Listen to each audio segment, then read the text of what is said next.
بسم اللہ الرحمن الرحیم وَكَذَلِكَ مَا أَرْسَلْنَا مِن قَبْلِكَ فِي قَرْيَةٍ مِّن نَّذِيرٍ إِلَّا قَالَ مُتْرَفُوهَا إِنَّا وَجَدْنَا آبَاءَنَا عَلَىٰ أُمَّةٍ وَإِنَّا عَلَىٰ آثَارِهِم مُّقْتَدُونَ قَالَ أَوَلَوْ جِئْتُكُم بِأَهْدَىٰ مِمَّا وَجَدتُّمْ عَلَيْهِ آبَاءَكُمْ قَالُوا إِنَّا بِمَا أُرْسِلْتُمْ بِهِ كَافِرُونَ فَانْتَقَمْنَا مِنْهُمْ فَانظُرْ كَيْفَ كَانَ عَاقِبَةُ الْمُكَذِّبِينَ وَإِذْ قَالَ إِبْرَاهِيمُ لِأَبِيهِ وَقَوْمِهِ إِنَّنِي بَرَاءٌ مِّمَّا تَعْبُدُونَ إِلَّا الَّذِي فَطَرَنِي فَإِنَّهُ سَيَهْدِينِ وَجَعَلَهَا كَلِمَةً بَاقِيَةً فِي عَقِبِهِ لَعَلَّهُمْ يَرْجِعُونَ بل متعت هؤلاء وآباءهم حتى جاءهم الحق ورسول مبين ولما جاءهم الحق قالوا هذا سحر وإنا به كافرون وقالوا لولا نزل هذا القرآن على رجل من القريتين عظيم أهم يقسمون رحمة ربك نحن قسمنا بينهم معيشتهم في الحياة الدنيا ورفعنا بعضهم فوق بعض درجات ليتخذ بعضهم بعضا سخريا ورحمة ربك خير مما يجمعون صدق الله العظيم۔ سورہ زخرف کی آیت نمبر 23 سے 32 تک آیات ابھی آپ کے سامنے تلاوت کی گئی۔ ان آیات مبارکہ سے پہلے حق تعالی شانہ نے اپنی توحید کے دلائل دیے اور خاص کر اللہ کی اولاد ماننے والوں اور اولاد میں خاص طور پہ اللہ کی طرف بیٹیوں کی نسبت کرنے والوں کی ان کے عقیدے کی اور ان کی اس بے عقلی کا اللہ نے ذکر فرمایا اور ارشاد فرمایا کہ کیا ان باتوں پر ان کے پاس کوئی دلیل ہے، کوئی کتاب آسمانی اس میں ان چیزوں کا کوئی ذکر ہے؟ یعنی نہیں، بلکہ جب بھی ان کو صحیح بات کہی جاتی ہے تو یہ ایک ہی جواب دیتے ہیں کہ بھائی یہ ہمارے باپ دادے کا دین ہے، وہ کوئی بے عقل تو نہیں تھے، وہ جو یہ کام کرتے تھے تو ضرور اس کے پیچھے کوئی نہ کوئی حقیقت ہوگی، تو ہم تو انہی کے نقش قدم پہ چلیں گے جی۔ تو اس سلسلے میں اللہ تعالیٰ ارشاد فرماتے ہیں آج کی آیات میں کہ وَكَذَلِكَ مَا أَرْسَلْنَا مِن قَبْلِكَ فِي قَرْيَةٍ مِّن نَّذِيرٍ، کہ یہ معاملہ اے محمد صلی اللہ علیہ وسلم صرف آپ کے ساتھ نہیں ہو رہا، بلکہ یہ تو شروع سے ہی ان لوگوں کا طریقہ یہ ہے کہ ایسے ہی ہم نے آپ سے پہلے بھی کسی شہر میں بستی میں جب بھی کوئی ڈرانے والا پیغمبر بھیجا الا قال مترفوہا، مگر وہاں کے خوشحال لوگوں نے، کھاتے پیتے لوگوں نے یہی بات انبیاء کو کہی کہ میاں جاؤ، انا وجدنا آبانا علی امت، ہم نے اپنے باپ دادوں کو ایک طریقے پر پایا ہے، ایک مذہب پہ، ایک رسم و رواج پہ پایا ہے، وَإِنَّا عَلَىٰ آثَارِهِم مُقْتَدُونَ، بس ہم ان کے نقش قدم پر پیروی کرتے ہیں، چلتے ہیں، بس ہم کوئی بات سننے کے لیے تیار نہیں۔ تو ہمیشہ انبیاء کو یہی جواب دیا گیا کہ ہم تو باپ دادوں کے نقش قدم پر ان کے طور طریقوں پہ چل رہے ہیں۔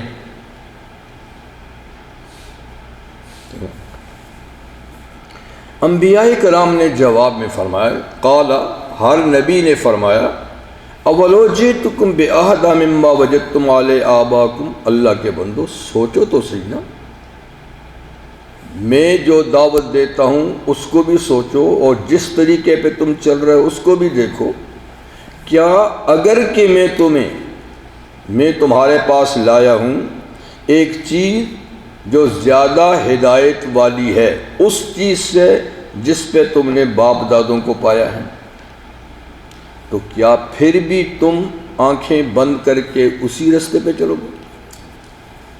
یعنی میرے رستے کو ان کے رستے کو دیکھو، میری تعلیم کو ان کی تعلیم کو دیکھو. اگر میرا رستہ زیادہ ٹھیک ہے، میری تعلیم زیادہ مدلل ہے، تو عقل کا تقاضا تو یہ ہے نا کہ پھر اس پہ چلو. تو یہ کیا ہوا کہ میں زیادہ ہدایت والی بات تمہیں کہوں اور تم آنکھیں بند کر کے کہ نہیں ہم تو اسی پہ چلیں گے. لیکن اس کے جواب میں بھی انہوں نے توجہ نہیں دی، بلکہ یہی کہا، قالوا کا انا بما ارسلتم به کافرون، تم کو جو بھی دے کر بھیجا گیا ہے ہم اس کا انکار کرتے ہیں، ہم نہیں مانتے. بس یعنی زیادہ باتیں مت کرو. تو اس کا تو کوئی پھر علاج نہیں ہے نا کہ کوئی کسی کی بات سنے ہی نہیں، غور و فکر ہی نہیں کرے اور آنکھیں بند کر کے کہہ کہ نہیں میں تو اسی رستے پہ چلوں گا، تو پھر تو ہدایت نہیں ملتی. ہدایت ملتی ہے آنکھیں کھول کے چلو، دیکھ بھال کے چلو. اللہ نے عقل دی ہے، سوچ دی ہے، فکر دی ہے. دنیا کے ہر کام میں ہم پوچھ پاچھ کے چلتے ہیں، سوچ بچار سے چلتے ہیں کہ ذرا سا نقصان ہو. لیکن دین کے معاملے میں ہمیشہ سے یہ طریقہ رہا ہے کہ بس جتنا ہے یہ کافی ہے. غلط ہے تو غلط صحیح، سیدھا کرنے کی کبھی کوشش نہیں کریں گے. اب بھی ہم میں بھی یہی طریقہ ہے. دین کو ٹھیک کرنے اور سمجھنے کے لیے ہمارے پاس وقت نہیں ہے اور نہ ہم کوشش کرتے ہیں. آپ نماز ہی کو دیکھ لیجئے، 5 وقت کے اندر فرض ہے، روزانہ کا یہ فریضہ ہے. کتنے لوگ ہیں جو نماز کو ٹھیک کرنے پہ توجہ دیتے ہیں؟ قرآن حکیم بار بار کہتا ہے اقیم الصلاۃ، نماز کو سیدھا کرو. نہیں کہتا کہ نماز پڑھو، کہتے نماز کو سیدھا کرو. تو سیدھے کا مطلب کیا ہے کہ ہر چیز ٹھکانے کی ہونی چاہیے. قیام ہو تو کیسا ہو، رکوع ہو تو کیسا ہو، سجدہ ہو تو کیسا ہو، بیٹھیں تو کیسے بیٹھیں. کوئی کام ڈھنگ کا نماز میں نہیں ہوتا.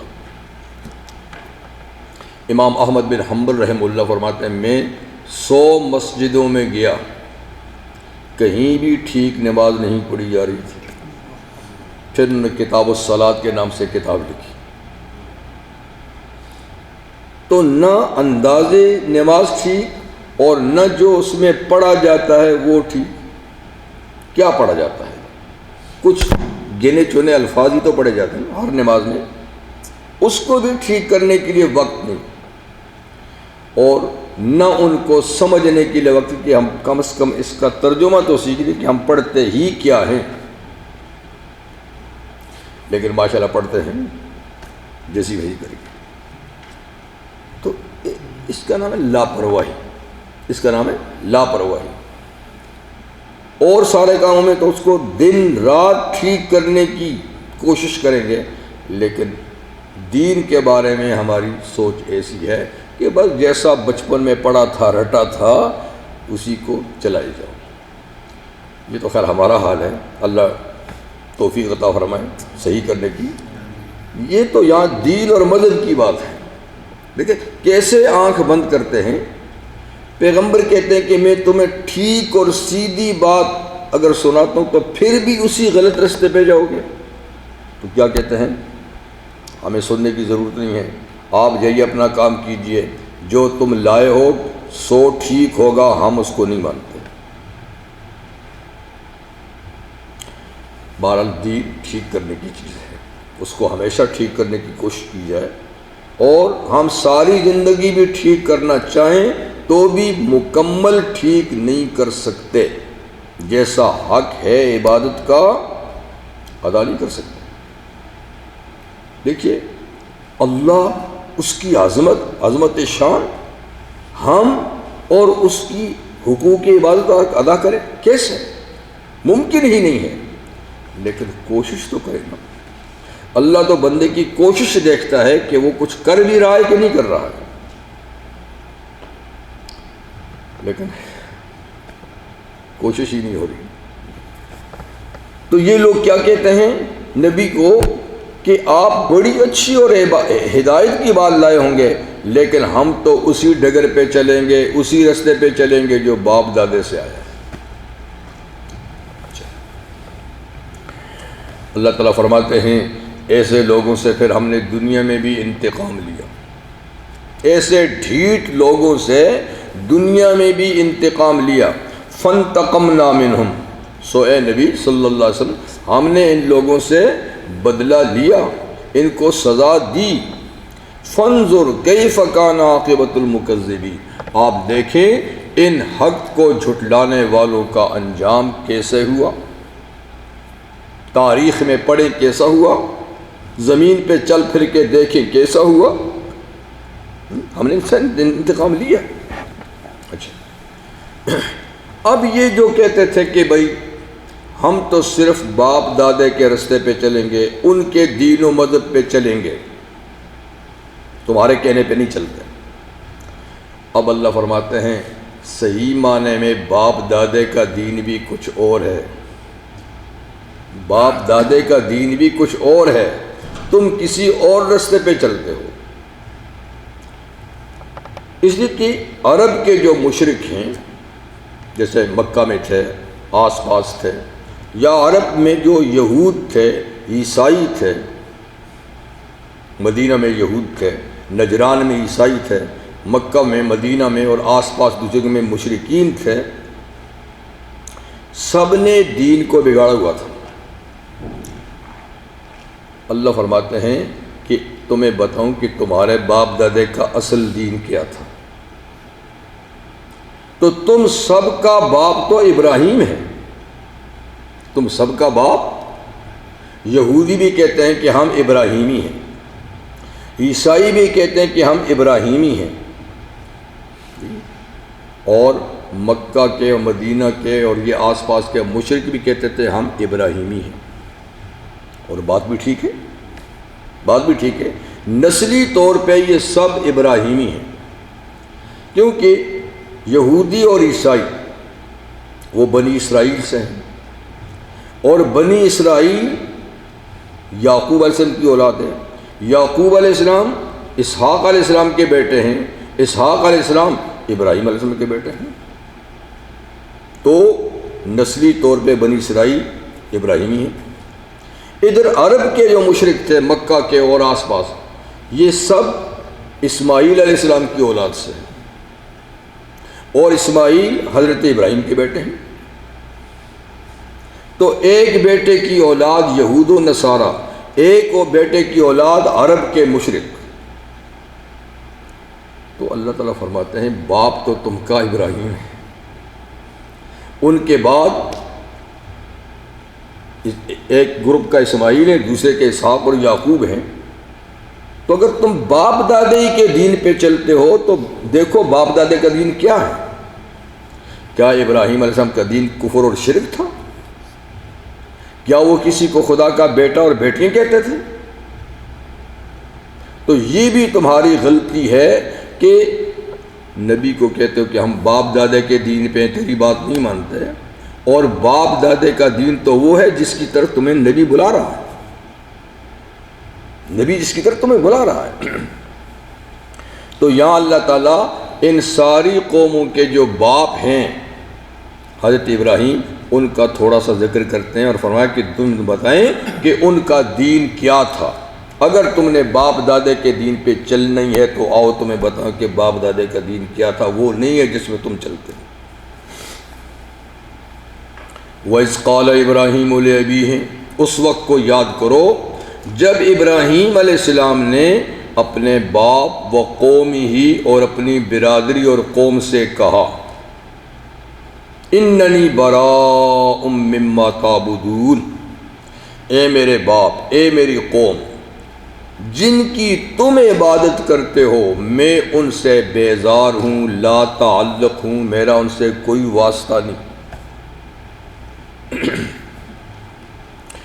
ابراہیم علیہ السلام آشوری قوم میں پیدا ہوئے، آپ اس کو بابلی بھی کہہ سکتے ہیں۔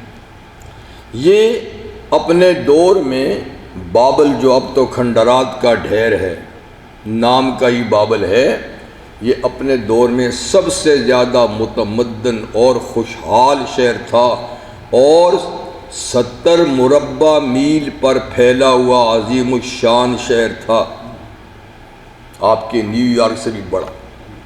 70 مربع میل، ادھر سے بھی 70 میل، ادھر سے بھی 70 میل، اس پر پھیلا ہوا ایک عظیم الشان اور خوشحال شہر تھا۔ اسی کے ساتھ متصل ایک گاؤں اور میں حضرت ابراہیم علیہ السلام پیدا ہوئے۔ یہ پورا ملک، پورا شہر سارا کا سارا کفر اور شرک میں ڈوبا ہوا تھا۔ سب لوگ سورج، چاند اور ستاروں کے پجاری تھے، بڑے بڑے مندر بنائے ہوئے تھے، ان مندروں میں سورج دیوتا، چاند دیوتا، ستارے وغیرہ ان کی پوجا پاٹ ہوتی تھی۔ بادشاہ تھا نمروز بن کنعان، بادشاہ سے لے کر پبلک کے سب لوگ اندھیرے میں تھے۔ اس گھپ اندھیرے میں اللہ تعالیٰ نے ہدایت کی شمع روشن کی اور ابراہیم علیہ السلام کو پیدا کیا۔ کس کے گھر میں پیدا کیا؟ اس شخص کے گھر میں پیدا کیا جو بت پرست ہی نہیں، بت ساز بھی تھا۔ بتوں کی پوجا ہی نہیں کرتا تھا بلکہ بت بناتا بھی تھا، اور اس کے بنائے ہوئے بت بڑے قیمتی بکتے تھے، بڑا صناع تھا۔ اور اتنی بات نہیں بلکہ وہ گورنمنٹ کا مذہبی امور کا وزیر بھی تھا، یعنی سارے چرچوں کا اور سارے مندروں کا انچارج بھی تھا۔ آزر، قرآن میں اس کا نام آزر ہے، تورات میں اس کا نام طارح۔ ایک آدمی کے دو نام بھی ہو سکتے ہیں، بعض کہتے ہیں کہ آزر نام تھا اور طارح لقب، بعض کہتے ہیں کہ نہیں، طارح نام تھا اور آزر لقب، جو بھی ہے قرآن میں اس کو آزر کہا ہے۔ تو اللہ نے جب ہدایت کا سامان پیدا کرنا چاہا تو اس شخص نے جو کفر کا پیشوا تھا اس کے گھر میں ابراہیم صاحب کو پیدا کیا۔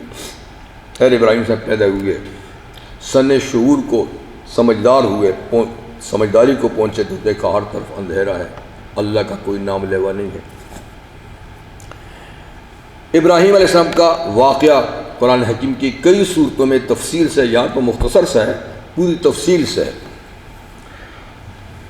خیر انہوں نے سب سے پہلے باپ کو اور پھر اپنی برادری کو دعوت دی۔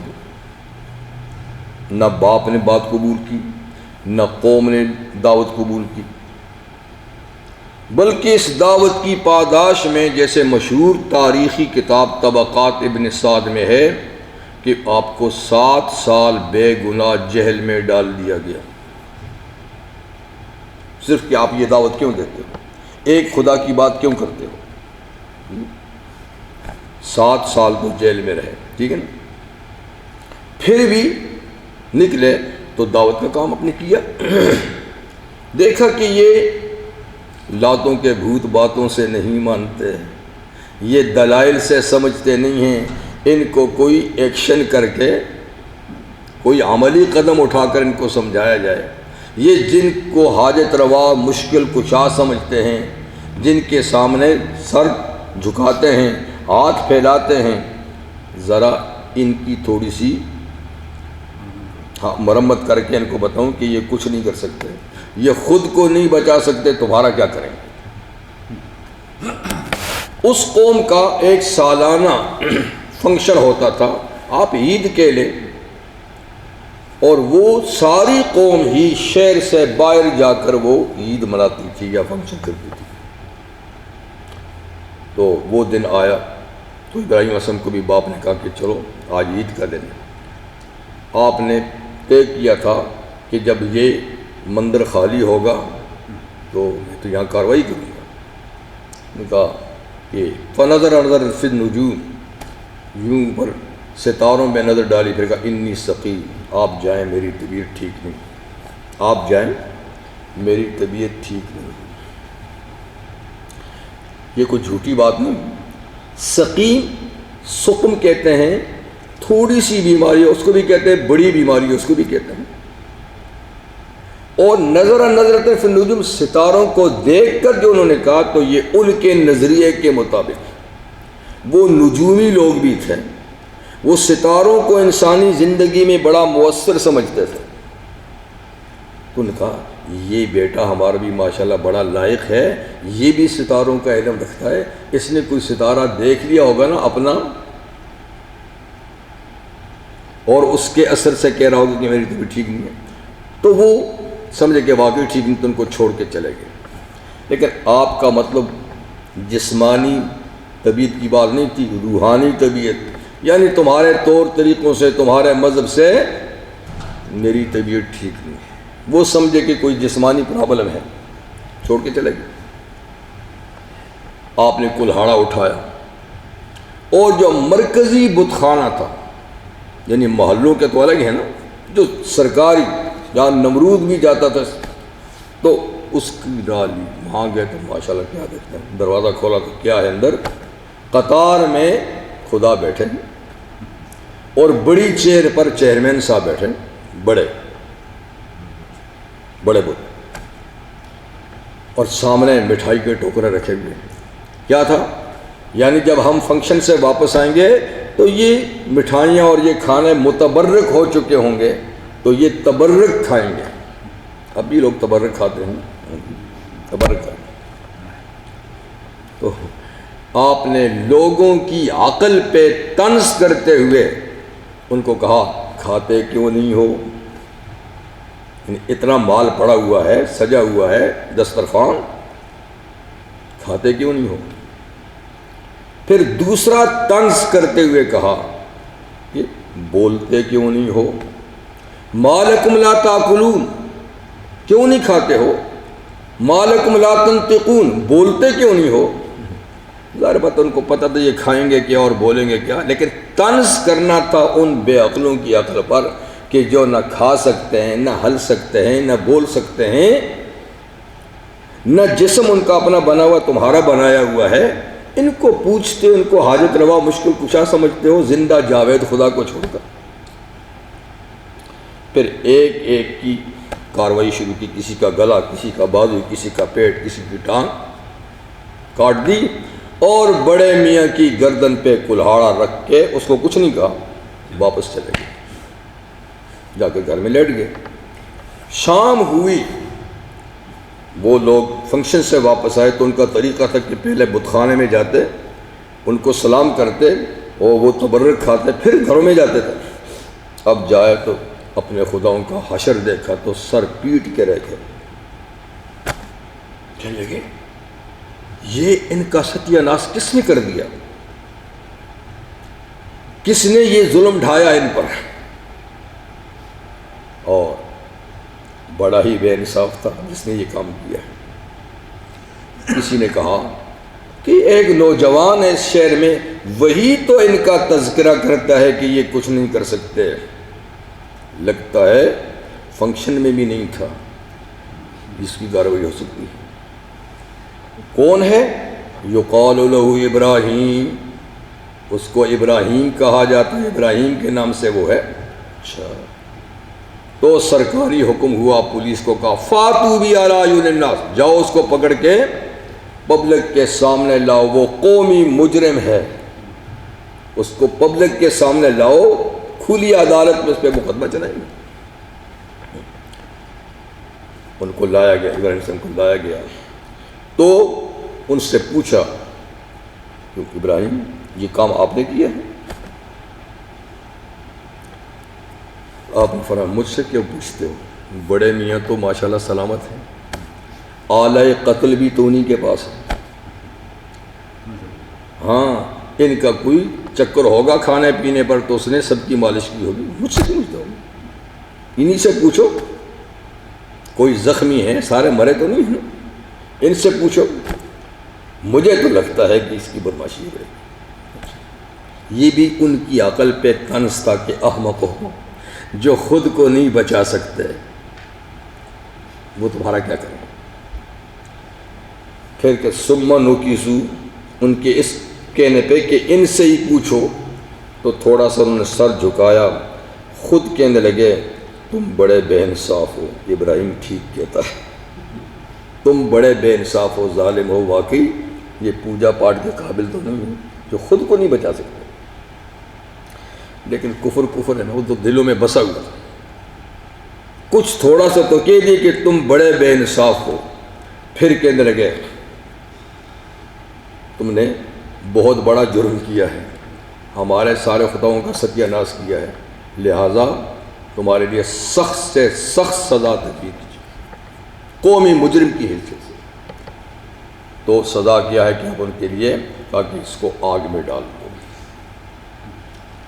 اور عظیم الشان آگ کا لاوا تیار کیا گیا، مہینوں تک لکڑیاں جمع کی گئی ہیں کھلے میدان میں، بہت بڑی، اس کو آگ لگائی، عرصے تک وہ سلگتی رہی، اور پھر منجنیق میں کپڑے اتار کے ان کے اس کے اندر باندھ کر دور سے منجنیق کو گھما کے ابراہیم کو آگ میں ڈالا۔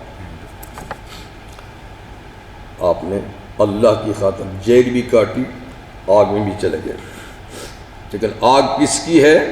اللہ کی۔ اللہ کا حکم آیا کہ میرا خلیل آ رہا ہے، قلنا یا نار کونی بردم وسلاما علی ابراہیم، ہم نے کہا فوراً آگ کو آرڈر دیا کہ یہ آگ بجھنا نہیں، شعلے بھڑکتے رہیں، بجھنا نہیں، لیکن تجھ میں جو جلانے کی حیثیت ہے وہ نہیں ہونی چاہیے، روشنی والی ہونی چاہیے، جل اور روشنی کر، جلانا نہیں ہے۔ ابراہیم کا بال بھی نہیں جلے، کونی بردن، ٹھنڈی ہو جا، اور ٹھنڈی بھی برف کی طرح نہیں، سلامن، سلامتی کا باعث اعلیٰ ابراہیم۔ پڑے ہیں، آگ سل رہی ہے، دنیا دیکھ رہی ہے، یار ہو کیا رہا، رسیاں جل گئی ہیں، ابراہیم بڑے اطمینان سے بیٹھے ہیں۔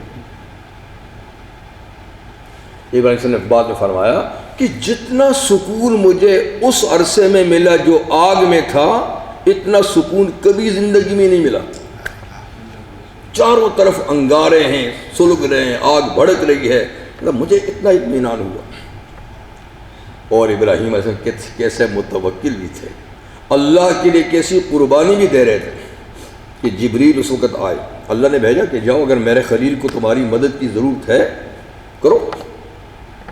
آئے تو کہا میری مدد کی ضرورت ہے، آپ نے فرمایا اما الیک فلا، جبریل آپ کی کوئی ضرورت نہیں ہے، آپ کی مدد کی ضرورت نہیں ہے۔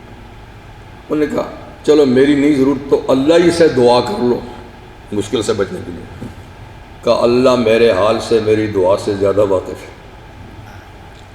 اللہ تعالیٰ میرے حال سے زیادہ واقف ہے اس سے کہ میں اس سے مانگوں، تو اگر وہ میرے اسی حال پہ راضی ہے تو میں 100 دفعہ راضی ہوں۔ تو ایسے متوکل تھے۔ دیکھیں ہر چیز اپنے مزاج کا اظہار کرتی ہے۔ جب آگ جل رہی ہے تو کچھ پرندے دریا سے چونچ میں پانی لے کر آ کر اوپر سے ٹپکاتے ہیں بجھانے کی۔ اب پرندہ بیچارہ یہی کوشش کر سکتا ہے، یہ تو اس کی کوشش ہے، اس کی چونچ کا پانی اس لالے کو کیسے بجھائے گا؟ لیکن ہر ایک کی نیت ہوتی ہے نا، اس کی نیت ہے، اس کی کوشش ہے، وہ بیچارہ ایسے ہی کر سکتا تھا، اس نے اپنی کوشش کی۔ اور کچھ ایسے جانور بھی ہیں جو پھونک مارتے تھے کہ اور بھڑک جائے، یہ گرگٹ والے جو تھے، گرگٹ یہ چھپکلی جیسے، یہ پھونک مارتے تھے کہ اور بھڑک جائے۔ یہ اپنی فطرت کا مظاہرہ کر رہے ہیں، پرندہ اپنی فطرت کا مظاہرہ کر رہا ہے، نہ اس کی پھونک سے وہ بھڑکتا ہے، نہ اس کے پانی کے ٹپکانے سے بجھتی ہے، لیکن ہر ایک اپنی جد و جہد کر رہا ہے۔ اللہ بھی بندے کی جد و جہد دیکھتے ہیں، کرتا کیا ہے، بندے کے کرنے سے کیا ہوتا ہے، لیکن وہ کچھ کرتا بھی ہے کہ نہیں، کچھ محنت کرتا بھی ہے کہ نہیں، اللہ یہ دیکھتے ہیں، ورنہ آپ کی میری محنت سے کیا ہوگا۔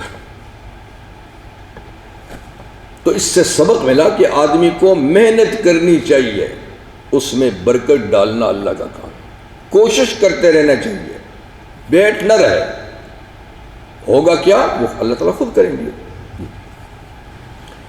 خیر وہ ہو گیا، پھر بھی دنیا نے تماشا دیکھا کہ ابراہیم زندہ سلامت ہے، لیکن کوئی مومن نہیں ہوا، اتنا بڑا معجزہ دیکھ کر بھی کوئی ایمان نہیں لایا۔ پھر تیسرا مرحلہ آیا، جیل کاٹی، آگ میں گرے، تیسرا مرحلہ آیا کہ ابراہیم یہ تو دل کے کھوٹے ہیں، دل ان کے زنگ آلود ہیں، آپ کی محنت رائے گاں جا رہی ہے، چھوڑیے ان کو، ہجرت کیجیے۔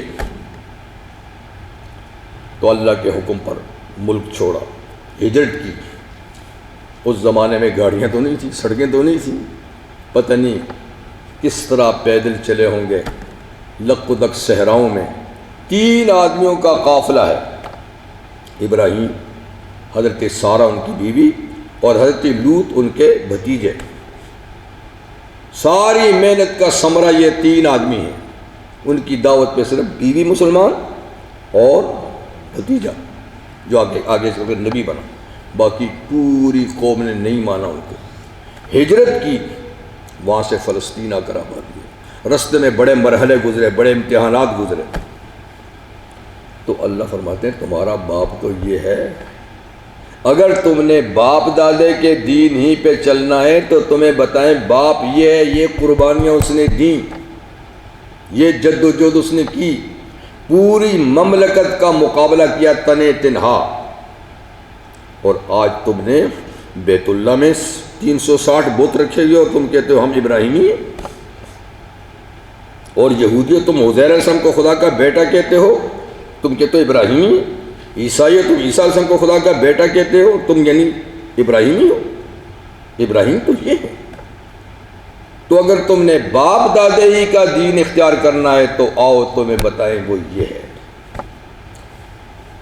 کہ ابراہیم علیہ السلام نے اپنے باپ اور اپنی قوم کو کیا کہا، اننی براء مما تعبدون، تم جن ٹھاکروں کی عبادت کرتے ہو میں ان سے بیزار ہوں، لا تعلق ہوں۔ یہ بھی یاد رکھیے، دین و ایمان اس وقت مکمل ہوتا ہے جب باطل کا انکار بھی کیا جائے، صرف حق کا اقرار کریں، باطل کا انکار نہیں کریں، نہیں کچھ نہیں بنتا۔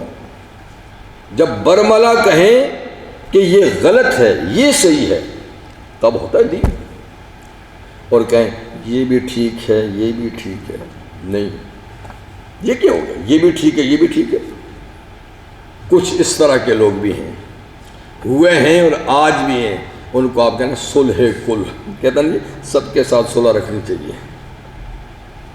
سب کے ساتھ صلح رکھنی چاہیے، تو پھر دین تو نہیں ہوا نا، تماشا ہوا۔ باطل کے ساتھ کبھی صلح نہیں ہوتی، باطل کو باطل کہنا پڑے گا۔ سورہ ممتحنہ آگے آنے والی ہے، اس میں باقاعدہ اللہ تعالیٰ نے ذکر فرمایا کہ ابراہیم علیہ السلام نے اور ان کے ساتھ ایمان لانے والوں نے کیسا اپنی قوم کا بائیکاٹ کیا کہ جب تک تم خدا واحد پہ ایمان نہیں لاؤ گے تمہارے ہمارے درمیان کوئی تعلقات نہیں۔ تو حق کے ساتھ باطل کے بطلان کا علاج ضروری ہے۔ دنیا میں ایسے لوگ بھی آئے ہیں، انگلینڈ کا برنارڈ شاہ ایک بڑا مفکر گزرا ہے، وہ کہتا ہے اسلام بالکل سچا دین ہے، ٹھیک ہے، بالکل سچا دین ہے، لیکن زندگی بھر عیسائی رہا، زندگی بھر ان اسلام قبول نہیں کیا کہ اسلام بالکل سچا دین ہے۔ کہتا ہے ابو بکر عمر والے دین کو میں کہتا ہوں دین اسلام ہے بس، لیکن اپنایا نہیں۔ ہمارے ہندوستان کے گاندھی صاحب ٹھیک ہے کہتا تھا اسلام بالکل ٹھیک ہے، عیسائیت بھی ٹھیک ہے، یہودیت بھی ٹھیک ہے، ہندو مت بھی ٹھیک ہے، کہتے چاروں مذہب ٹھیک ہے۔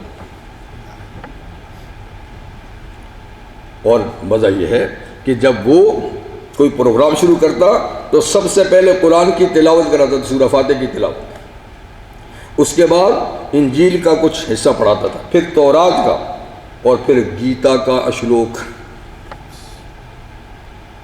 مسجد میں بھی جاتا ہے، مندر میں بھی جاتا ہے، چرچ میں بھی جاتا ہے۔ بھائی یہ کیا تماشا ہے؟ کہتا نہیں یہ سب ٹھیک ہے۔ آج بھی ایسے لوگ ہیں، آج بھی ایسے لوگ ہیں کہتے سب مذاہب ٹھیک ہے۔ نہیں بھائی، اننی براء مما تعبدون، تم جن کی پرستش کرتے ہو میں ان سے کوئی تعلق نہیں رکھتا۔ یہ بری الذمہ ہو، یہ ابراہیم صاحب کا اعلان ہے۔ کیا حضور صلی اللہ علیہ وسلم کے چچا ابو طالب حضور کو ٹھیک نہیں کہتے تھے؟ کہتے تھے میرا بھتیجا ٹھیک ہے، اس کا دین ٹھیک ہے، حمایت بھی کرتے تھے، کہتے ٹھیک ہے۔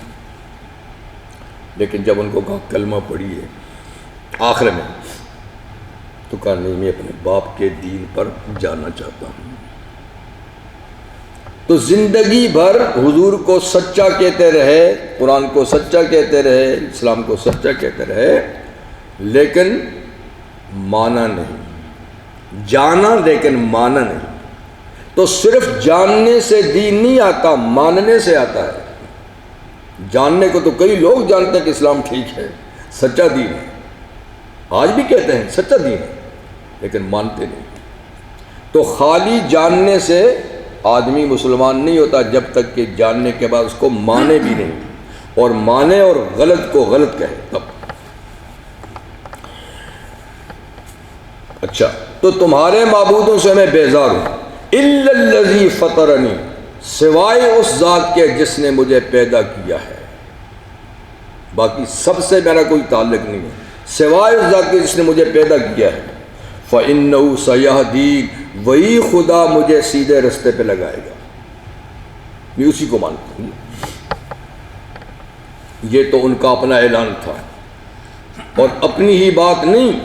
وَجَعَلَ كَلِمَةً بَاقِيَةً فِي عَقِبِهِ، حضرت ابراہیم علیہ السلام نے اپنی اس بات کو اپنے پیچھے بھی باقی رہنے والی بات بنایا، اپنے پیچھے بھی باقی رہنے والی بات بنایا۔ پیچھے کا مطلب یہ ہے کہ اپنی اولاد کو بھی اسی کی وصیت کر کے گئے۔ سورۃ البقرہ پہلی سپارہ میں ہے، وَوَصَّىٰ بِهَا إِبْرَاهِيمُ بَنِيهِ وَيَعْقُوبُ، اسی دین کی وصیت کی ابراہیم علیہ السلام نے اپنے بیٹوں کو، وَيَعْقُوبُ، اور ان کے پوتے یعقوب علیہ السلام نے بھی موت سے پہلے اپنے بیٹوں کو بلا کر اسی کی وصیت کی۔ کیا کہ یا بنیا، اے پیارے بیٹو، ان اللہ اصطفیٰ لکم الدین، اللہ نے تمہارے لیے ایک دین چن لیا ہے، منتخب کر لیا ہے، پسند کر لیا ہے۔ فلا تموتن الا وانتم مسلمون، یاد رکھو تم نہ مرو مگر مسلمان مرنا، اسی دین پہ مرنا۔ یہ وصیت بھی کر کے گئے، اپنے تک بات نہیں چھوڑی، اپنی نسل کو بھی کہا کہ یہی دین ہے اور اسی دین پہ رہنا، تمہیں موت آئے تو اسی دین پہ موت آئے۔ یعقوب علیہ السلام نے کہا ما تعبدون من بعدی، میرے بیٹو میں اب جانے والا ہوں، یہ تو بتاؤ نا میرے بعد کس کی عبادت کرو گے؟ میرے ہوتے ہوئے تو خدا کی کرتے ہو، اب یہ بتاؤ کہ میں تو جا رہا ہوں، میرے بعد کس کی کرو گے؟ تو بیٹوں نے کہا نعبد الہک و الہ آبائک ابراہیم و اسماعیل و اسحاق، آپ بے فکری سے جائیں، ہم آپ ہی کے خدا کی عبادت کریں گے اور آپ کے باپ دادا ابراہیم اسماعیل اسحاق اس کی عبادت کریں گے، آپ بے فکری سے۔ تو یہ ہے طریقہ کہ آدمی خود بھی حق پر ہو، اولاد کو بھی حق پر قائم رکھنے کی کوشش کرے، دعوت دیتا رہے۔ ہدایت تو خدا کے ہاتھ میں ہے، ہدایت تو کیا نوح علیہ السلام نے بیٹوں کو دعوت نہیں دی، لیکن 3 نے مان لیا، چوتھا کنعان نے نہیں مانا۔ حضور نے سب کو دعوت دی، کسی نے دشمنی کی چچا نے، کسی نے دوستی کی لیکن دوست نے بھی مانا نہیں، لیکن آپ نے دعوت دی نا۔ تو دعوت دینا آدمی کا کام ہے، ہدایت دینا اللہ کا کام ہے۔ تو زندگی میں دعوت دے، ساتھ میں دعا کرے، بس یہ اس کا فرض ہے۔ باقی ہدایت ملتی ہے نہیں ملتی، اس کے پیچھے پڑنے کی ضرورت نہیں۔ تو انہوں نے اسی کو باقی رہنے والا کلمہ بنا اپنے پیچھے بھی، لعلہم یرجعون، تاکہ لوگ غلط رستے سے پلٹ کے سیدھے رستے پہ آئیں۔ یہ تو فرمایا کہ تم کہتے ہو باپ دادے کا رستہ، تو تمہیں باپ دادے کا رستہ بتا دیا، وہ یہ ہے، اس کو اپناؤ۔ اب اللہ تعالیٰ مشرکین مکہ کا تھوڑا ذکر فرماتے ہیں، بل متعت ہؤلاء وآباؤہم، رستہ تو ہم نے بتا دیا کہ یہ ہے باپ دادے کا، یہ دوسرے رستے پہ جا رہے ہیں۔ اس لیے کہ عرب کے جو مشرک ہیں یہ اسماعیل علیہ السلام کے دین پر تھے، کیونکہ اسماعیل علیہ السلام مکہ میں ساری زندگی رہے، وہی ان کے رسول اور نبی تھے۔ تو ان کے جانے کے بعد 1500 سال تک عرب کے لوگ انہی کے دین و مذہب پہ تھے، 1500 سال۔ لیکن نبی کریم علیہ السلام کے پیدا ہونے سے کوئی 500 سال، 450 500 سال پہلے عربوں میں بگاڑ پیدا ہوا۔ اس سے پہلے بالکل ٹھیک تھے۔ 500 یا 450 سال پہلے عرب کا ایک آدمی کسی دوسرے ملک میں گیا، وہاں دیکھا کہ لوگ بتوں کو پوج رہے ہیں، اس کو بڑا اچھا لگا کہ ہم جس کو پوچھتے ہیں وہ تو نظر ہی نہیں آتا، یہ دیکھو ان کا خدا تو سامنے بیٹھا ہوا ہے، اچھا لگا۔ تو وہ وہاں سے ایک بت اٹھا کر لے آیا مکہ۔ تو کہا یار میں فلاں ملک میں گیا تھا، وہاں تو ایسے خدا کی جو آنکھوں کے سامنے ہوتا ہے پوجا ہوتی ہے اور بڑی دل لگی ہوتی ہے، تو ہمیں بھی ایسا کرنا چاہیے۔ دیکھیں نا، جب بت کی پوجا کیجیے تو وہ خواہ کا بت نہیں ہوتا، اس کے پیچھے کوئی شخصیت ہوتی ہے، کسی کی شخصیت پہ بت بنایا جاتا ہے۔ تو بیت اللہ میں ابراہیم علیہ السلام کا بت بھی بنا کے رکھا ہوا تھا، اسماعیل علیہ السلام کا بھی رکھا ہوا تھا، کتنے پیغمبروں کے، نیک لوگوں کے۔ یہ لات منات عزا جو تھے ان کے بت، ان کے پیچھے شخصیتیں تھیں۔ تو ان کا عقیدہ یہ تھا کہ ان کے سامنے جب تو ہم ان ٹھاکروں کو تو نہیں پوج رہے، ان میں ان کی روح آتی ہے، اصل جو ہے نا ان کی روح آتی ہے، تو ہم تو یہ تو صرف قبلہ ہیں، اصل میں ان کی روح کو سجدہ کرتے ہیں۔ جیسے ہم قبلے کی طرف منہ کرتے ہیں تو سجدہ اللہ کو کرتے ہیں، کعبہ کو تو نہیں کرتے۔ وہ ایسے ہی سمجھتے تھے کہ اس میں ان کی روح آتی ہے، تو وہ بڑے خوش ہوتے ہیں۔ خیر اس شخص نے بت پرستی پہ لگایا اور پورا عرب بت پرست بن گیا، دین اسماعیلی کو چھوڑ دیا انہوں نے۔ اللہ فرماتے بل متعت ہؤلاء، یہ لوگ بہانے تلاش کرتے ہیں، بلکہ میں نے ان لوگوں کو، عرب کے لوگوں کو زندگی کا فائدہ دیا، مال و دولت دی، عزت اور شرف دیا، صحت دی، وآباؤہم، اور ان کے باپ دادوں کو بھی میں نے نعمتوں سے نوازا، زندگی دی، صحت دی۔ عرب میں ان کا بڑا نام تھا، بڑی عزت تھی بیت اللہ کی وجہ سے۔ حتی جاءہم الحق، یہاں تک کہ ان کے پاس آج حق آیا، اسلام آیا، قرآن آیا، ورسول مبین، اور ایک عظیم الشان رسول میں نے بھیجا۔ تو پہلے بھی میں ان پہ نعمتیں کرتا رہا، مال و دولت کے لحاظ سے، عزت کے لحاظ سے، اقتدار کے لحاظ سے۔ آخر میں نے بہت بڑی نعمت کی کہ حق ان کو دیا، رسول مبین، آخری نبی ان کے اندر میں نے بھیجا۔ ان کو چاہیے تھا کہ اس نعمت کی قدر کرتے ہیں، لیکن کیا ہوا؟ وَلَمَّا جَاءَهُمُ الْحَقُّ، جب ان کے پاس حق آیا، دین آیا، قرآن آیا، انہوں نے بجائے اس کو قبول کرنے کے، قالوا کا ھذا سحر، او یہ تو جادو ہے، یہ تو جادو کی کتاب ہے.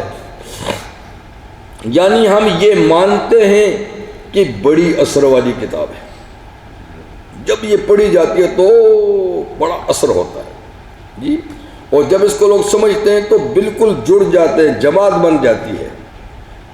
تو ہم مانتے ہیں کہ یہ اثر والی کتاب ہے، اور پڑھنے والا بھی بڑا مؤثر ہے جب وہ پڑھتا ہے تو.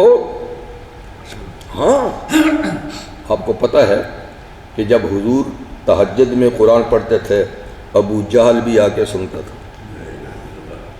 ہاں دیوار کے ساتھ، کچی کچی دیواریں ہوتی تھیں نا بھائی،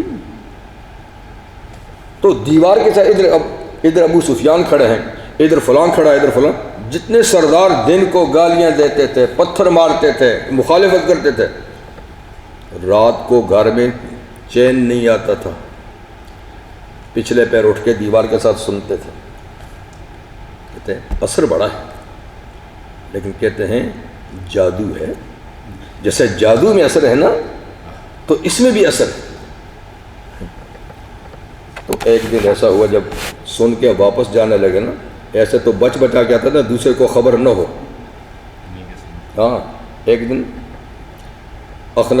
ایک نام اخنس بن شریح تھا، اس نے کہا ابو جہل سے کہا ابو الحکم اس وقت کہاں سے آ رہے ہو؟ پہلے تو آئیں بائیں شائیں کر گیا، کہا تو کہاں سے آ رہا ہے؟ اس نے بھی ادھر ادھر کی بات کر لی. اب جی ہر دوسرے تیسرے دن ملاقات ہونے لگی. آخر ایک دن اخنس نے اس کو پکڑ لیا، یار سچی سچی بات بتا، ایک دو دن تو چل کوئی پیشاب کے لیے آیا ہوگا، فلانے کے لیے، یہ روزانہ کا؟ اس نے یار سچی بات یہ ہے کہ سننے کے لیے آیا تھا، بستر پہ چین نہیں آتا، جب اس کے پڑھنے کا وقت آتا ہے تو کہا اب تو بتا. کہا سچی بات یہ کہ میں بھی سننے کے لیے آیا ہوں. تیسرے کا سچی بات یہ ہے کہ میں بھی سننے کے لیے آیا. اچھا.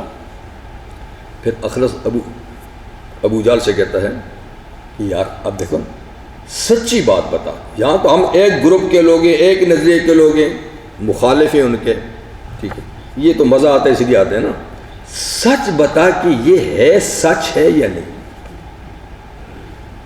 اوپر سے ہم کہنا یہ جادو ہے، وہ فلانا ہے، وہ مجنون ہے. یہ دیکھو نا یہاں تو دل ملے ہوئے ہمارے، بالکل سچی بات آج بتانا کہ یہ سچ ہے یا جو ہم کہتے ہیں وہ ہے. اس نے کہا یار صحیح بات یہ ہے کہ یہ سچ ہے، تجھے بتاتا ہوں، کسی سے کہنا نہیں سچ ہے. تو اس نے کہا سچ ہے تو پھر مانتا کیوں نہیں ہے؟ حالانکہ مانتا تو وہ بھی نہیں ہے. کہا سچ ہے تو پھر مانتا کیوں نہیں ہے؟ اس نے کہا یار بات سیاست کی ہے. بات کیا ہے؟ سیاست کی ہے. کہا یہ ہے کہ محمد صلی اللہ علیہ وسلم کا جو قبیلہ بنی ہاشم اور میرا قبیلہ بنی مخزوم، اوپر سے تو ہم سارے قریش ہیں، آگے جو لائنیں ہیں تو ان کے قبیلے بنو ہاشم اور ہمارے قبیلے بنو مخزوم میں اوپر سے سیاسی کشمکش چلی آ رہی ہے ہمارے باپ دادوں سے. کبھی سرداری ان کو مل جاتی ہے قریش کی، کبھی ہم کو مل جاتی ہے. تو یہ تو ہوتا رہا، اب تک ایسا ہی ہوتا رہا جی، کبھی اقتدار ان کے پاس، کبھی ہمارے پاس. اب آ کر ان میں ایک نے کہا میں نبی ہوں، تو یہاں آ کر تو اسٹاپ ہو گیا. اس لیے کہ نبی ہونا یہ تو سیاست نہیں ہے. تو اب یہاں پر مقابلہ رک گیا ہے. اب یہ ہے یا تو ہم اس کو مان لیں اور اپنا ہمیشہ کیریئر ختم کر دیں، اور یا یہ کس کو نہ مانیں اور مقابلہ کریں اور اپنی سرداری کو بچائیں. ورنہ بات یہ ہے کہ آدمی سچا ہے، امین ہے، یہ سچی کتاب ہے. لیکن ہم میں اب ہمارے قبیل میں تو کوئی نہیں کہہ سکتا کہ میں نبی ہوں، اس لیے کہ نبی ہونا تو سیاست نہیں ہے. تو اب تک ہم مقابلہ کرتے رہے سیاست کا، اب معاملہ ہو گیا سیاست سے الگ. اب یا تو اس کو مانیں، اس کے پیچھے چلیں، اور یا پھر اس کا انکار کریں، اس کا مقابلہ کریں. بس بات یہ ہے. اور واقعی بات ہے یہ اقتدار کا نشہ یہ انسان کو حق پہ چلنے دیتا ہی نہیں ہے. یہ ایک ایسا نشہ ہے جی. ایک اس کی کیا بات کرتے ہیں, سب کا یہی حال ہے, سب کا یہی حال ہے جی. تو کہا بس صرف مسئلہ کرسی والا ہے, بات حق نہ حق کی نہیں. کہاں گئی کرسیاں, وہ بدر کے کنویں میں پڑا. اللہ تعالیٰ بس سلامتی کی توفیق عطا فرمائے, حق کا ساتھ دینے کی توفیق فرمائے. یہ ساری چیزیں عارضی ہیں, کچھ نہیں ہے, لیکن دیکھیں نا قوموں کو تباہ ہی کرتی.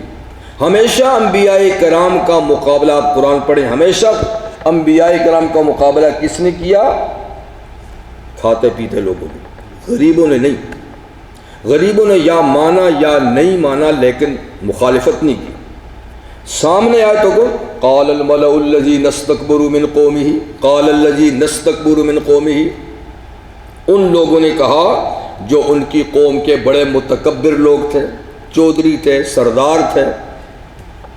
اس لیے کہ ان کو پتہ تھا کہ نبی کو نبی مانا تو ہماری چودراہٹ, ہماری سرداری, نوابی ختم ہو جائے گی.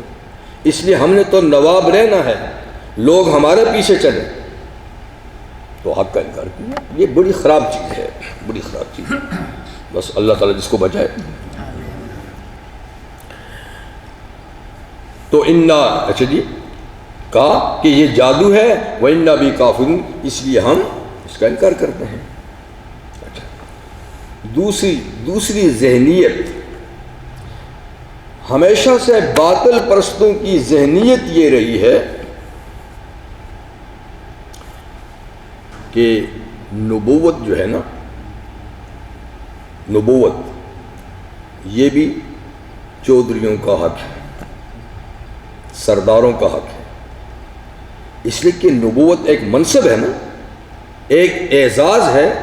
تو کہتے ہیں جیسے باقی اعزاز سارے ہمارے ہیں تو یہ بھی ہمارا ہونا چاہیے.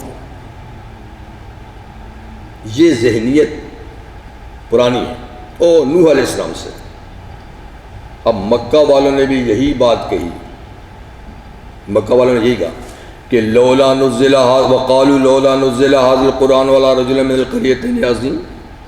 کہتے ہیں کہ اگر یہ قرآن اللہ کی کتاب ہے تو پھر یہ دو بڑے شہروں کے کسی بڑے آدمی پہ نازل کیوں نہیں ہوئی؟ ان کے نزدیک بڑائی کا معیار کیا تھا؟ بڑائی کا معیار جی کہ وہ خاندان کا بڑا آدمی ہو, مال و دولت زیادہ ہو, کوٹھی کار ہو, نوکر چاکر ہوں, بزنس ہو, یہ بڑا آدمی ہے. جب یہ ساری چیزیں اس کے پاس ہیں تو نبوت بھی اس کے پاس ہونی چاہیے. غریب کے پاس کیسے ہوگی؟ غریب کے پاس کیسے ہوگی؟ تو کہتے تھے اگر قرآن اللہ کی کتاب ہے تو ہم اتنے بڑے بڑے چودھری اللہ کو نظر نہیں آئے کہ ہم میں سے کسی کو دیتا.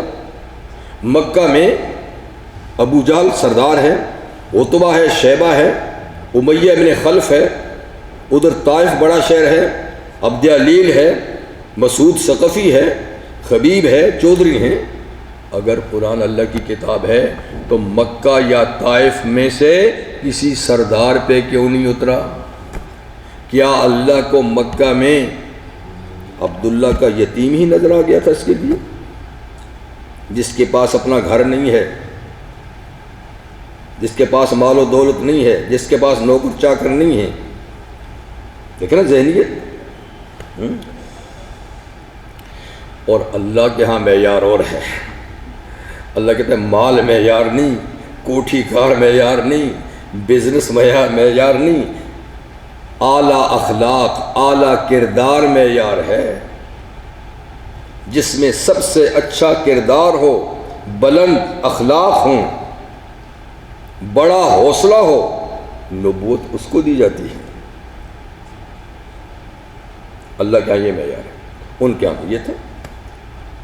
حضرت نوح کو بھی یہی کہا تھا سرداروں نے, تم کون ہوتے نبی بننے والا؟ اگر ہوتی نبوت تو ہمیں ملتی ہمیشہ. اچھا, اللہ فرماتے ہیں یہ کون ہوتے ہیں تقسیم کرنے والے؟ کہ مال بھی ان کو دوں، سرداری بھی ان کو دوں، نبوت بھی انہی کو دوں؟ یہ کون ہوتے ہیں میری رحمت کو تقسیم کرنے والے؟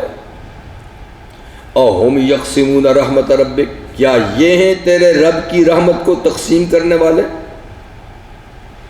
یہ ہیں مجھے مشورہ دینے والے کہ کتاب یا نبوت فلانے کو ملنی چاہیے تھی؟ کیا میں ان سے پوچھ کے یہ چیزیں دیتا ہوں؟ تو کیا یہ تیرے رب کی رحمت کو تقسیم کرنے والا؟ یعنی نبوت تو رحمت ہے، ان کو کیا اختیار ہے؟ میں جس کو چاہوں دوں، میرے بندے ہیں، میں دیکھتا ہوں کس میں صلاحیت ہے۔ مال بھی تو ہر کسی کو نہیں دیتا، دیکھ کے دیتا ہوں حوصلہ ہے یا نہیں۔ منصب بھی دیتا ہوں تو دیکھ کے دیتا ہوں کہ اس میں اس کا حوصلہ ہے یا نہیں۔ تو نبوت کا بھی دیکھتا ہوں کہ اس میں حوصلہ ہے کہ نہیں۔ تو ہر چیز جو میں تقسیم کرتا ہوں تو اگلے کو میں جانتا ہوں نا یہ اس چیز کو برداشت کر سکتے کہ نہیں۔ تو یہ کون ہے؟ فرمایا نبوت تو بہت بڑی چیز ہے، نبوت تو سب سے بڑا منصب ہے، اس سے بڑا عہدہ اور منصب اللہ کے ہاں دوسرا ہے ہی نہیں۔ فرمایا وہ تو بہت بڑی چیز ہے، میں تو چھوٹی چیزیں بھی ان سے پوچھ کے نہیں تقسیم کرتا، وہ بھی خود کرتا ہوں۔ نحن قسمنا بینہم معیشتہم، فرمایا نبوت کا معاملہ چھوڑو، روزی بھی میں تقسیم کرتا ہوں، روزی بھی میں تقسیم کرتا ہوں، ان سے پوچھ کے نہیں دیتا کہ فلانے کو کتنی دوں اور فلانے کو کتنے دوں، مجھے پتہ ہے کہ کس کو کتنی دینی ہے۔ تو نحن قسمنا بینہم معیشتہم فی الحیات الدنیا، دنیا کی زندگی میں معیشت کا معنی زندگی کے سامان، زندگی کے سامان وہ بھی میں ہی تقسیم کرتا ہوں۔ وَرَفَعْنَا بَعْضَهُمْ فَوْقَ بَعْضٍ، اور زندگی کے اسباب تقسیم کرنے میں بعضوں کو بعض دوسروں پر فوقیت دیتا ہوں، روزی برابر تقسیم نہیں کرتا بلکہ کسی کو تھوڑی کسی کو زیادہ دیتا ہوں۔ اس میں نے اونچ نیچ رکھی ہے، اوپر نیچے رکھا ہے۔ یہ کیوں؟ یا اللہ سارے تیرے بندے ہیں، تو برابر کیوں نہیں دے دیتا؟ کہ تمہیں کیا پتا ہے، اگر میں سب کو برابر تقسیم کر دوں تو اس سے پچھلی صورت میں گزر چکا ہے، لَبَغَوْا فِي الْأَرْضِ، سب کو برابر دے دوں روزی تو زمین میں بغاوت پیدا ہو جائے گی، سسٹم جام ہو جائے گا، زندگی چلے گی نہیں۔ اس لیے میں روزی تقسیم کرتا ہوں، کسی کو کم کسی کو زیادہ، تاکہ میرا ایک بنایا ہوا نظام چلتا رہے۔ اب کہتے ہیں ہم مساوات قائم کریں گے، اللہ فرماتے ہیں مساوات ہوئی بگاڑ پیدا ہو جائے گا، نظام ختم ہو جائے گا۔ کسی کو کسی سے کیا غرض؟ نہ کارخانہ چلے گا، نہ روڈ پہ گاڑیاں چلیں گی، نہ کھیت میں ہل چلے گا، کسی کو کیا ضرورت ہے؟ یہ جو میں نے اونچ نیچ رکھی ہے تو سسٹم چل رہا ہے۔ کسی کو بازو کی قوت دی ہے، کسی کو پیسے دیے، ہاں جی، کسی کو پیسے دیے کارخانہ لگا، کسی کو پیسے نہیں دیے ہیں، قوت دی ہے تو کارخانے میں جا کر کام کر، ٹھیک ہے نا؟ اگر سب کے جیب بھرے ہوں، کسی کو ضرورت ہے؟ کچھ بھی نہیں ہوگا، سارا سسٹم ختم ہو جائے گا۔ تو ہم نے تقسیم کی ہے روزی معیشت، اور بعض لوگوں کو بعض پر ہم نے فوقیت دی ہے، کسی کو زیادہ کسی کو کم۔ کیوں؟ لِيَتَّخِذَ بَعْضٌ بَعْضًا سُخْرِيًّا، تاکہ یہ بعض لوگ بعض دوسروں کو اپنا ملازم رکھیں، اپنا خدمت گزار رکھیں، ایک دوسرے کی خدمت کریں، ایک دوسرے کو ہم نے محتاج بنایا ہے۔ دولت والا مزدور کا محتاج، مزدور دولت والے کا محتاج، ٹھیک ہے نا؟ تو وہ پیسے کی خاطر اس کی خدمت کرتا ہے، اور یہ اس کی پیسے سے حاجت پوری کرتا ہے، اس سے کام لیتا ہے۔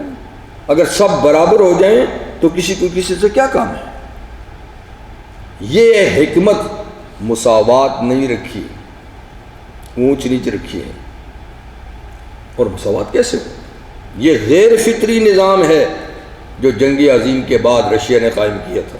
آخر ٹوٹا کہ نہیں ٹوٹا؟ ہاں جی۔ تو معیشت کے دو نظام دنیا میں چل رہے ہیں، ایک یہ ملک ہے، یورپ ہے، ہمارے ملک ہے جس کو کیپٹلزم کہتے ہیں، نظام سرمایہ داری، اور ایک اوپر کے ملکوں کا ہے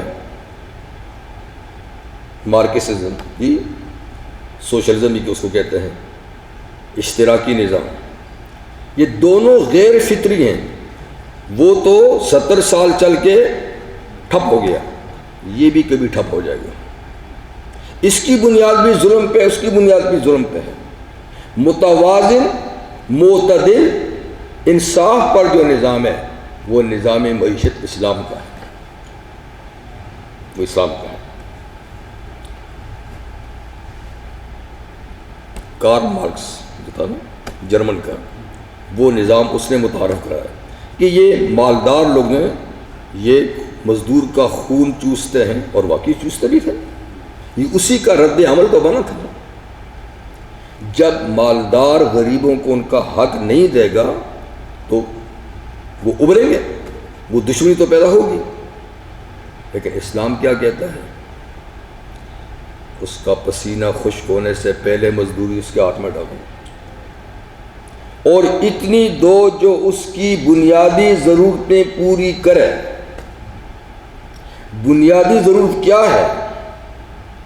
ایک تو آپ کے UN کے چارٹ میں ہیں چند باتیں، روٹی، کپڑا، مکان، تعلیم والا۔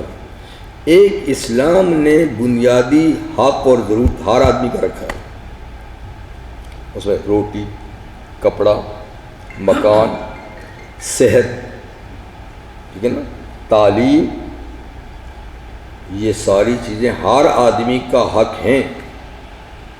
اعلیٰ نفیس کپڑا نہ صحیح، لیکن گرمی سردی کے لیے کپڑا ہر ایک کو مہیا ہونا چاہیے۔ بہترین کھانے نہ صحیح، سادہ کھانا، لیکن بھوکا کوئی نہیں سونا چاہیے۔ حضور کیا فرماتے ہیں؟ وہ مومن نہیں جو پیٹ بھر کے سوتا ہے، اس کا پڑوسی بھوکا سوتا ہے۔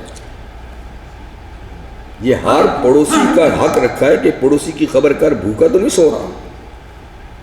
یہ صرف گورنمنٹ کی بات نہیں ہے کہ وہی سارا انتظام کرے، ہر پڑوسی دوسرے کو دیکھے۔ اور پڑوسی کا مومن نہیں کہا، پڑوسی یہودی ہے، ہندو ہے، کوئی بھی ہے، پڑوسی ہے، اس کو ستانا حرام ہے، اور اس کی عزت، اس کے مال، اس کی جان کی تحفظ پڑوسی پر ضروری ہے۔ اور بھوکا سوئے تو یہ پکڑا جائے گا۔ لیکن کیسا سسٹم ہے اسلام کا؟ جب ہر پڑوسی پڑوسی کو دیکھے گا تو کوئی بھوکا رہے گا؟ اور یہاں یہ ہے کہ باہر فٹ پاتھ پہ ننگے بیچارے پڑے ہیں، سو رہے ہیں، کپڑا نہیں ہے، کچھ نہیں۔ ادھر آدھا کھاتے ہیں، آدھے سے زیادہ ٹریش کرتے ہیں، اس بھوکے کو نہیں پوچھتے۔ یہ غیر منصفانہ بات ہے۔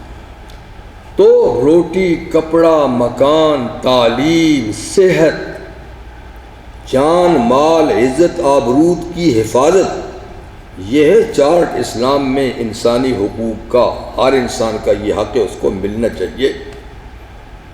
تو جب اسلام قانونی طور پہ نافذ تھا، یہی چیز تھی۔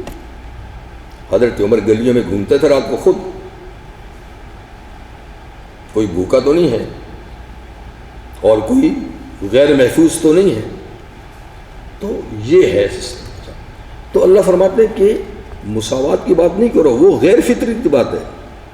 حقوق جو ہیں وہ ہر ایک کو ملنے چاہیے۔ تعلیم سب کے لیے ہو، مساوی ہو۔ یہ نہیں کہ پیسے والا تو اعلیٰ اسکولوں میں پڑھائے اور غریب کو تعلیم ہی نہیں ملے۔ تعلیم سب کے لیے فری، تاکہ جو قابل بچے ہیں، غریب کا ہے تو وہ بھی قابل ہے تو قابلیت سامنے آئے، یا ان کی قابلیت کو تو رستہ بند ہے، اور جو ناقابل ہیں وہ فیسیں دے کر فری میں پاس ہو جاتے ہیں، پھر وہی آگے نظام پہ آتے ہیں، ان کو نظام کا کیا خبر ہے؟ باپ بھی وہی تھا، بیٹا بھی وہی ہے، ان کو قوم سے ہے کیا واسطہ، قوم سے تعلق ہی کیا ہے؟ تو یہ غیر منصفانہ ہے نظام تعلیم بھی تھا۔ تو اللہ فرماتے ہیں کہ ہم نے یہ تقسیم کی ہے۔ تو میں نے کہا یہ دو نظام غیر فطری ہیں، ایک فیل ہو گیا، دوسرا بھی کسی وقت ہو جائے گا۔ کامیاب ہوگا تو اسلام کا نظام معیشت، یہ نظام کہتا ہے سرمایہ اصل ہے، وہ نظام کہتا ہے محنت اصل ہے، ٹھیک ہے؟ محنت کا مطلب مزدور، یعنی مزدور کمانے کا اصل بنیاد مزدور ہے، یہ کہتے ہیں اصل بنیاد سرمایہ ہے۔ تو یہ کہتے ہیں اس لیے سرمایہ پہ زور دیتے ہیں، کماؤ جتنا کماؤ، جہاں سے کماؤ، ہمیں ٹیکس دو، کوئی پابندی نہیں ہے، جس ذریعے سے حلال حرام کماؤ، ٹھیک ہے نا؟ اور یہ ہے کہ خرچ بھی کرو تو کوئی پابندی نہیں ہے، جہاں جی چاہے بے دھڑک خرچ کرو، جیسے چاہو کماؤ، یہ اس نظام کا اصول ہے جس میں ہم بیٹھے۔ اس کا اصول کیا ہے؟ صرف محنت کرو، آمدنی تمہاری نہیں ہے، اسٹیٹ کی ہے، تمہیں روٹی ملے گی، کپڑا ملے گا، مکان ملے گا، بچوں کو تمہاری تعلیم دی جائے گی، پیسہ تمہارا نہیں ہے، بیلوں کی طرح۔ تو وہاں چند آدمی اوپر بیٹھے ہیں، سارا سرمایہ ان کے پاس ہے، جس کو جتنا چاہیں تقسیم کر دیں۔ تو یہ غیر منصفانہ ہے کہ محنت سارے کریں، ملے کچھ بھی نہ معاوضہ، تو کب کوئی محنت کرے گا؟ اسلام کہتا ہے کہ نہیں، ملکیت ہر آدمی کے پاس ہے، لیکن اس کے لیے حدود مقرر ہیں۔ ناجائز ذریعے سے مت کماؤ، ناجائز جگہ میں مت خرچ کرو، لمٹ کے اندر کماؤ۔ تو اس میں آدمی بہت اونچا پھر نہیں جا سکتا۔ پھر یہ کہ اس میں حقوق مقرر کیے ہیں، وفی اموال حق للسائل والمحروم، مالداروں کے مال میں مانگنے والے کا بھی حق ہے، جو نہیں مانگتا غریب ہے اس کا بھی حق ہے۔ مانگنے والا ہے تو اس کو بھی خالی ہاتھ مت چھوڑو، نہیں مانگنے والا تو خود گھوم پھر کے دیکھو، کوئی حاجت مند ہے تو اس کے گھر میں پہنچا، اس کو آنے کی ضرورت نہ پڑے۔ آت کل ذی حق حقہ، اسلام کہتا ہے ہر حقدار کو اس کا حق دو۔ ایک لازمی کٹوتی اسلام نے رکھی ہے زکوٰۃ، وہ تو تم کو لازماً نکالنا ہے، اور اس کے علاوہ جب بھی کسی کو ضرورت ہو تو اس وقت بھی اس کی حاجت پوری کرنی ہے، یہ نہیں کہ میں نے زکوٰۃ دے دی بات ختم ہوگی۔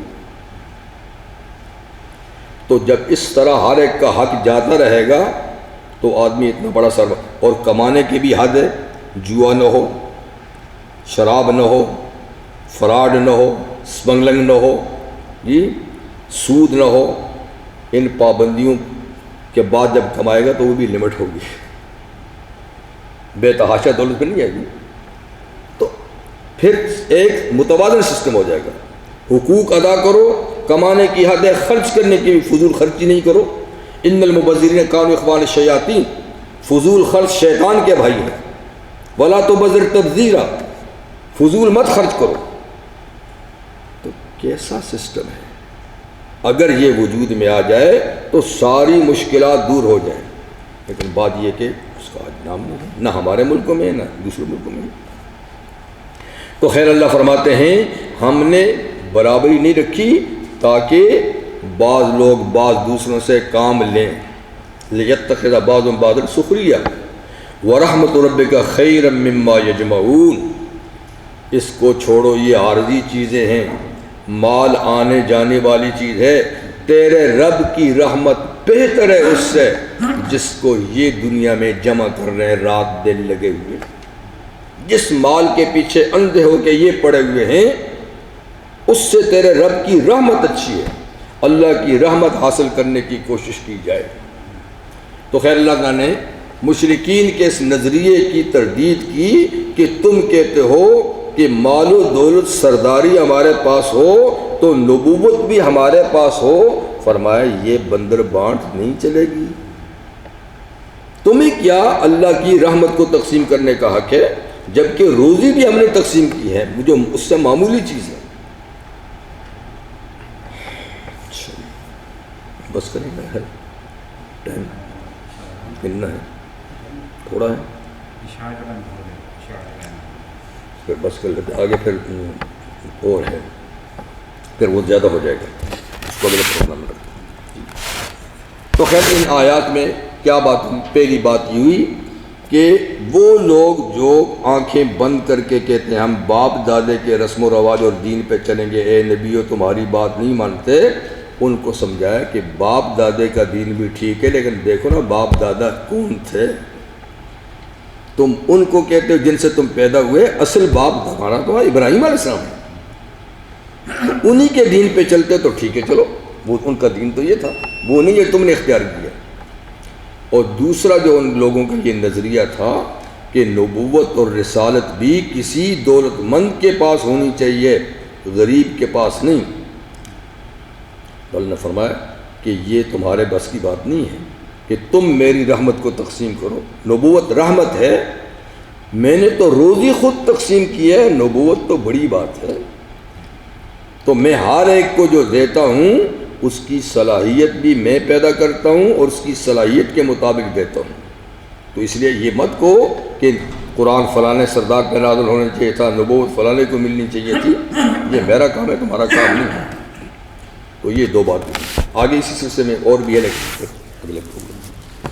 سبحانک اللہم وبحمدک اشہد ان لا الہ الا اللہ استغفرک واتوب الیک۔